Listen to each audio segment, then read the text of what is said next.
Propaganda is essential to any military campaign. Black people tend not to understand propaganda. And the reason why we tend not to understand propaganda is because the propaganda channels, the mediums, the conduits, the radio, the television, the newspaper, we tend to just treat as forms of entertainment. We don't see them as military strategy.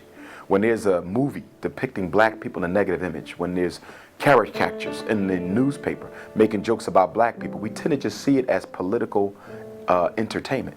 We don't see it as laying the foundation before the storm.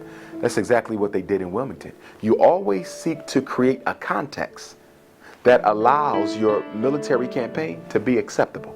There's always context. You study Adolf Hitler in Nazi Germany. He had a propaganda campaign that lasted over a year before he began to physically oppress the Jews. He had to make sure that the national mindset had been conditioned to accept the extermination to come. In Wilmington, North Carolina, the same exact thing happened years before Nazi Germany. Through the magazines, through the radio, through word of mouth, through stage play, they created negative images of black people in the minds of white folk in case there were any liberals who would have been against what they were going to do. They were slowly able to reform their opinion by constantly repeating negative information about the target population. See, the one thing about the brain that we got to understand is the creature of repetition. Whoever has the most access to the brain rules the brain. It's all about volume, not quality.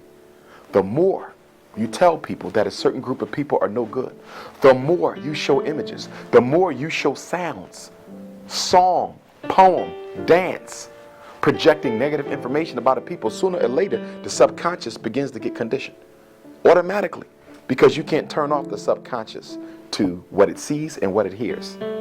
Sound and image, you cannot stop it except to stay away from it.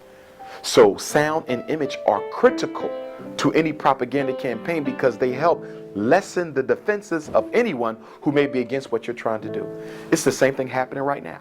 There is a direct assault on the image of the black man and woman internationally. So when mass incarceration, homicide takes place, nobody cares what's happening to black folk because they've already been conditioned to believe that these people are better off dead anyway. So propaganda is the first stage of military warfare. Right now, we're being set up for another extermination campaign. It's going to be worse than what went on in Wilmington, Tulsa, Charleston, Rosewood. It's going to be worse. Whenever the propaganda gets worse, then you know the extermination is going to be that much worse, because you see how far the exterminator had to go in order to condition the people to prepare them for the carnage to come.